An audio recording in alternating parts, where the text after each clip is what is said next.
আসসালামু আলাইকুম, নমস্কাৰ। 1 জানুৱাৰী 2026 নতুন বছৰৰ প্ৰথম পৃষ্ঠা। নতুন আশা, নতুন সম্ভাৱনা আৰু নতুন পথৰ আৰম্ভণি আজি। বিগত বছৰৰ সকলো দুখ, অভিমান, ব্যথা আৰু বিষাদবোৰ আজিৰ হৃদয়ৰ এটা কোণত থৈ আশা কৰিছোঁ এবাৰ আকৌ সুখী হোৱাৰ পথ পাম। 2025 বৰ্ষে মোক শিকাই দিলে প্ৰেম হ'ব পাৰে, কিন্তু পৰিসীমা লাগে। জীৱনত ধৈৰ্য থাকিলে আল্লাহে সহায় কৰে। কেতিয়াবা হেৰুৱা মানুহবোৰেই হৃদয়ত চিৰজীৱী হৈ থাকে, আৰু আটাইতকৈ বেছি মানুহ হ'ল ক্ষণস্থায়ী, কৃতজ্ঞতা হ'ল চিৰস্থায়ী।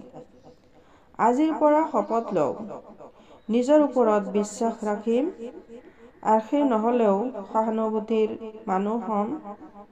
প্ৰত্যেক মুহূৰ্ত জীৱনৰ উপহাৰ বুলি আনন্দিত হ'ম, আৰু যিসকল গ'ল তেওঁলোকৰ প্ৰতি দুৱা আৰু মৰম আগবঢ়াম।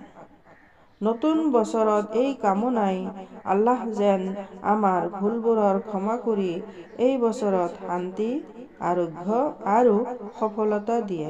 হেপী নিউ ইয়াৰ 2026। নতুন পৃষ্ঠাত নতুন গল্প আৰম্ভ হ'ল। ধন্যবাদ।